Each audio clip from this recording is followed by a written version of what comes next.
2015, 16, 17, 18, 19, 20 इस वक्त ये पीक के ऊपर है। So should I B buying over eight this point in time? 25 साल कौन जीता है तेरी जुल्फ के सर होने तक? बेसिक लॉजिकल डेफिनेशन जितने भी बड़े इन्वेस्टर्स हैं वो भी इस डेफिनेशन को ज़रूर फॉलो करते हैं। अगर ये रिटेन करता होता तो 600 से जो है ये 300-400 पे ना आता, विच इज़ 50%, राइट। 8 से 10 साल जो है उसकी प्राइस $1600 से नीचे रही है। सो हाउ कैन यू से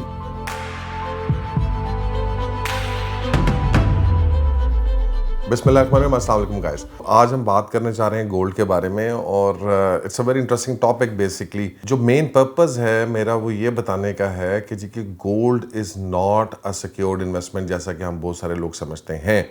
और इसके लिए मैं पहले तो शुरू करूँगा 1980 से। और जस्ट फॉर सम पीपल जो कंसिडर करते हैं यार गोल्ड जो है ना हम आज ख़रीद लेंगे और फिर उसके बाद जो है it's gonna go up and up and up and up.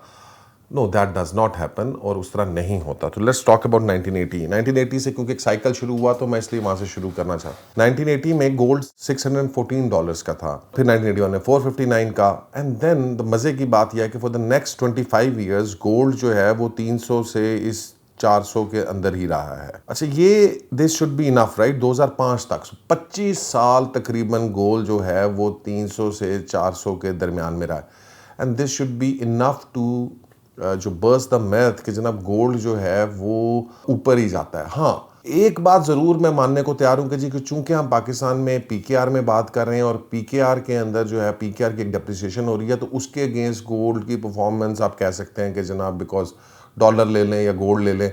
But personally I feel कि जी 1980 से लेके 2005 तक भी अगर आप डॉलर ले लेते तो आप ज़्यादा फ़ायदे में रहते रेदर देन बाइंग गोल्ड, क्योंकि गोल्ड ने तो किसी चीज़ के ऊपर भी जो है वो उसे परफॉर्म ही नहीं किया। ये आपके सामने है इसका स्टैटिस्टिक्स, इसके पीछे भी हम जा सकते हैं and we can go back as long as you want. उसके बाद yes, for the next couple of years it went up. 2011-12 के अंदर उसने बेतहाशा जंप की। अब अगेन जो मज़े की बात है कि 2012 के बाद वो दोबारा से नीचे चला गया है और तकरीबन 8 से 10 साल जो है उसकी प्राइस $1600 से नीचे रही है। सो हाउ कैन यू से कि gold is retaining it's prices in terms of dollars specially, और अगर आप उसको पीकेआर में भी कन्वर्ट कर लें तब भी कोई बहुत ज़्यादा प्रॉफिट नहीं है। You see the thing with history is you can pick and choose your own times to buy और सेल, लेकिन जब आप उस टाइम पे होते हैं उस वक्त आपको नहीं पता होता।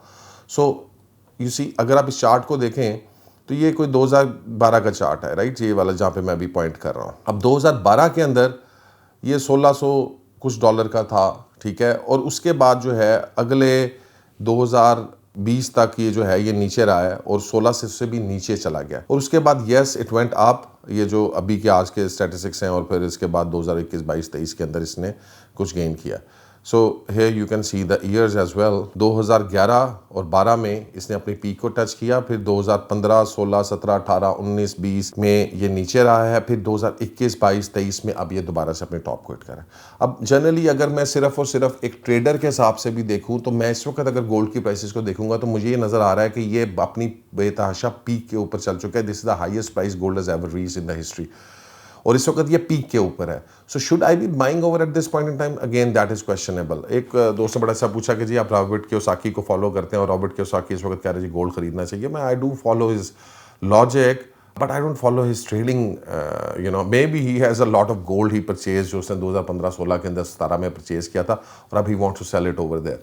सो for the trading point of view yes gold can be use for a trading, but right now at this point in time जब वो अपनी हाईएस्ट प्राइस के ऊपर है, दैट्स अ फूल्स थ्योरी कि जनाब इस वक्त चाहिए। Even if you buy and maybe it goes up a little bit, I don't know, no one knows, right, no one can predict future with accuracy. I am gonna risk a lot because I know कि यार ये नीचे भी आ सकता है, and इसकी ये history रही है। यू गो बैक, जितना आप पीछे चलते जाएंगे, just go back back back back back back, ये देखें 25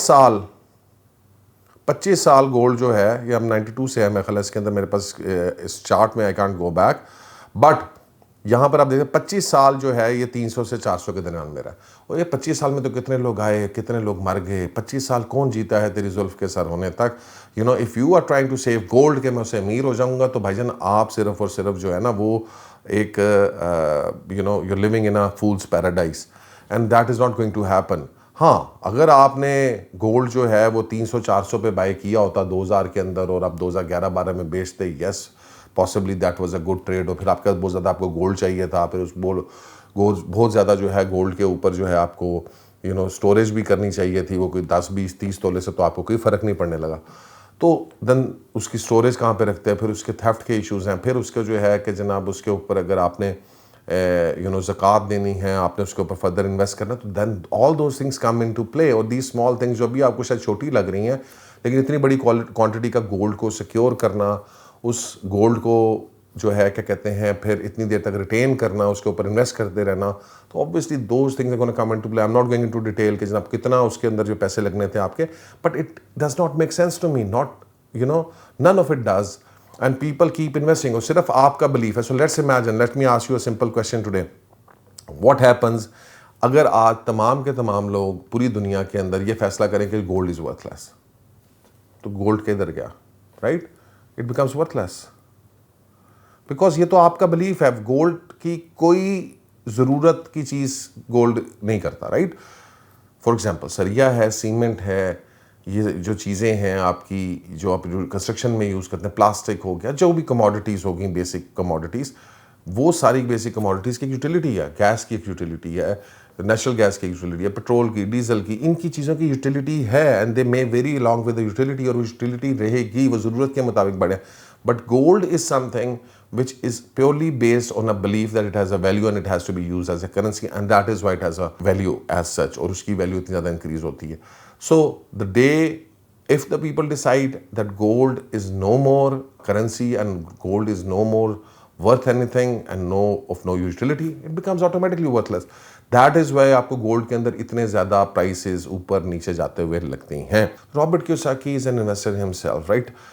The point is कि once he is buying gold, he is defying his own logic, which says कि जी assets को define किया जाता है something which gives you capital gains and income. Now gold इन दोनों चीज़ों में से सिर्फ एक चीज़ के ऊपर पूरा करता है। It can or may give capital gains, not always, first of all, और दूसरी चीज़ में income तो वो देता ही नहीं है, right? So then that makes sure कि जनाब जब asset class के अंदर gold should not be part of it. Anything which gives you both of these things should be in asset class, and that's the basic logical definition. जितने भी बड़े investors हैं वो भी इस definition को ज़रूर फॉलो करते हैं। So why do all these people come and speak कि जी गोल्ड लेना चाहिए? Let me tell you very clearly. These people and these big lots are part of a big game, right? And that's how they work. वो अपनी buying already कर चुके हुए हैं at 1500, 1300, 1400, right? And now they are seeing कि ये 2200 पे चला गया है, एंड नाउ हमने इसको पुश करना है जितना मैक्सिमम ये ऊपर जा सकता है, and then we gonna sell it out. So that's what exactly happens in forex, in stocks, in gold, in every place. So while gold is a trading thing, it's not a safety thing, right? So I totally disagree with the popular belief कि जनाब, and maybe I'm challenging everyone out of you, मुझे किसी तरह से prove कर दें with all the charts back in your mind जो मैंने आपको दिखाए हैं कि गोल्ड जो है वो एक सेफ एंड सिक्योर एसेट है जो retain its value over a period of time. No, it does not. पिछले 100 साल चार्ट पे चले जाएं, आप जितना मर्जी पे चले जाएं, the believe that it retains it's value is not true, right? अगर ये रिटेन करता होता तो 600 से जो है ये 300-400 पे ना आता, विच इज़ 50%, राइट? तो यू सी के जनाब इसने जो है वो 2021, 22, 23 में दिस इज़ लाइक 21 में ये टॉप हिट की, फिर 22 के अंदर भी ये टॉप हिट की, third. So this is a third time it is hitting its top, and most probably इसके बाद जो है ये अगले 5 साल 10 साल प्रॉबली ये नीचे आएगा, राइट? प्राइस सेक्शन भी मुझे यही चीज़ सजेस्ट करती है, but I don't no. Again, I am not suggesting anything. The thing is, I would not risk my money over here at this point in time. Yes, if it comes down in the next 5-6 years to 1600, 1500, 1400, 1300, maybe, you should go for it, maybe, But still, for me, it's not an asset, and मैं अपनी basic asset की definition के साथ stick करूँगा, and I will not invest in gold whatsoever. And I still believe that it's not worth it कि आप इसके अंदर invest करें. You should not invest in something which is not giving you any income. Rather, it is taking your money away. No one has a lifetime to wait for such kind of investment कि जी वो fruitful हो और पता नहीं आहिस्ता आहिस्ता इतना मैं उससे अमीर बन जाऊँगा. तो I have not heard so many guys कि जब मैंने सोना जो है ना वो लेके तो मैं बड़ा अमीर हो गया. सुनहरे हो सकते हैं बिकॉज उसमें काम करते हैं, ठीक है, और they are making income from gold, regular income. So I have not seen many people who will come to me and say कि जब मैंने गोल्ड लिया था और गोल्ड से मैं आज अरबपति हो गया हूँ, but I have seen many people who come to me and say कि जब मैंने रियल एस्टेट ली थी और मैं वहाँ से जो है बहुत अमीर हो गया हूँ. So real estate and all this जो फिजिकल एक एसेट्स हैं जो वाकई जिसकी नीड एंड नेसेसिटी है, this is where real wealth is. And don't fall into these traps of traders and stuff and start investing your money in gold where you can lay for years and years without any investment. Rather आपको जेब से उसमें पैसे डालने पड़ेंगे. So that's all guys. Thank you very much and Allah Hafiz.